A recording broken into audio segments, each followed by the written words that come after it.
Bonjour, vous écoutez le MN News numéro 4 et on va démarrer avec le manga Get, ou plus précisément son adaptation animée. Il vient juste de sortir en coffret Blu-ray et DVD et surtout dans une édition limitée collector un peu spéciale. Ils ont enfermé dans un coffret métallique type militaire un t-shirt, un artbook de 36 pages, plus la série. Si vous ne connaissez pas le manga, il s'agit d'une histoire d'heroic fantasy mêlant de la géopolitique et dans laquelle notre terre moderne est attaquée par des chevaliers et des dragons.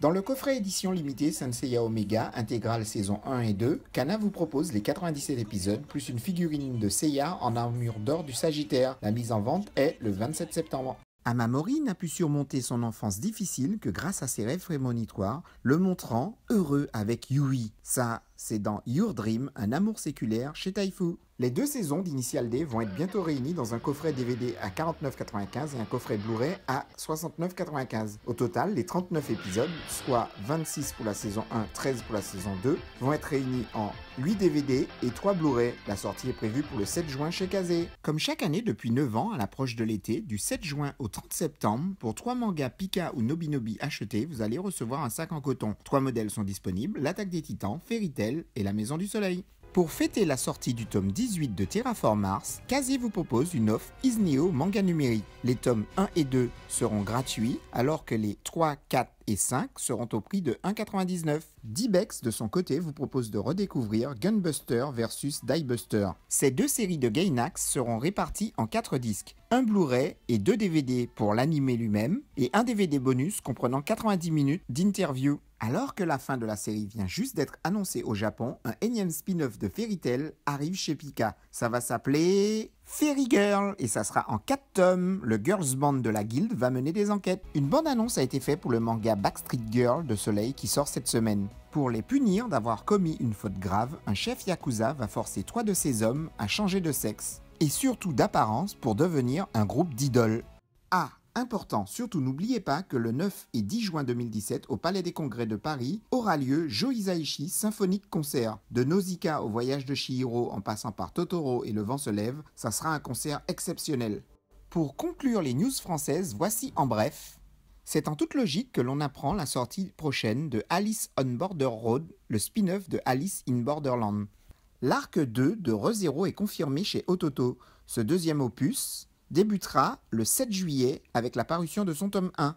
Le manga Mushroom de Komiku aura droit à une édition collector à sa sortie le 24 août. Toujours chez Komiku, le 6 juillet, vous pourrez découvrir les 2 volumes de Dresseur de monstres. À l'occasion de la sortie de son manga Fire Force, Kana a donné une grande fête de lancement en invitant un cracheur de feu. Le premier coffret sur 4 de Astérix War sortira le 5 juillet. Et maintenant, on va passer à la minute de l'otak. Là, nous allons parler sérieusement. Fans de Zelda, cet instant vous est dédié. Un jeu d'échecs collector, édition limitée de Zelda, vient d'être mis en vente. Il est au prix de 89,98 €. Le Ray de Evangelion qui a bien grandi.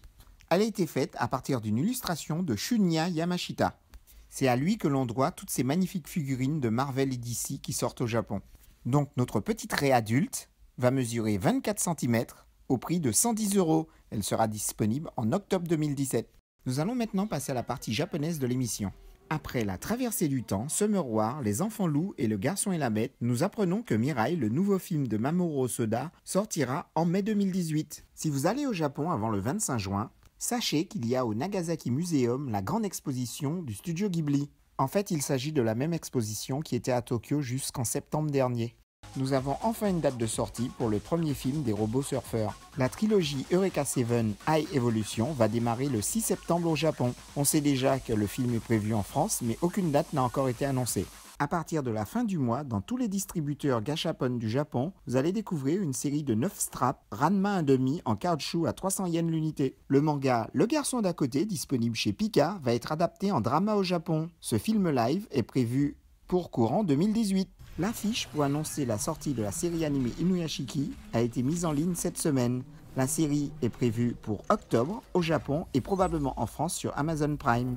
Dans un futur proche, à 16 ans, le gouvernement décide avec qui vous allez passer le restant de votre vie. C'est Love and Lie de Pika et il va être adapté en série animée à partir du 3 juillet. Pour les plus vieux d'entre vous, voici un extrait de la bande-annonce du New Goldorak qui verra peut-être le jour un jour. Voici le bijou que vous allez acheter si vous êtes très fan et très riche. Cette montre Pokémon est une pièce unique de l'horloger de luxe suisse R.J. Romain Jérôme qui sera vendue au prix de, accrochez-vous, 231 503 €. Pour conclure cette émission, je vais faire aussi fort que les Gardiens de la Galaxie 2, je vais vous proposer 4 bonus de fin. J'ai trouvé cette info sur le site Actualité. Alors accrochez-vous, au Japon, un homme de 32 ans, sans emploi, a fait de fausses dédicaces, dessins et signatures d'auteurs célèbres comme Hayao Miyazaki, Makoto Shinkai, du Blackjack par Osamu Tezuka, du Dragon Ball et du Dr Slump par Akira Toriyama et même du Naruto par Kishimoto. Le tout bien sûr mis en vente aux enchères sur internet. Une fois arrêté, l'homme a déclaré « J'ai réalisé ces signatures pour gagner ma vie ». Pour mon second bonus, je vous laisse juger si c'est une contrefaçon ou pas. Vous êtes prêts? J'ai trouvé ça sur Facebook, la rencontre improbable entre le PSG et Dragon Ball Z. Alors je vous donne un petit indice, il n'y a pas de logo Dragon Ball Z et il n'y a pas non plus de copyright. D'ailleurs, il n'y a pas non plus véritablement le logo du PSG. Si vous avez toujours voulu voir Pikachu se faire choper, eh ben cette vidéo est faite pour vous.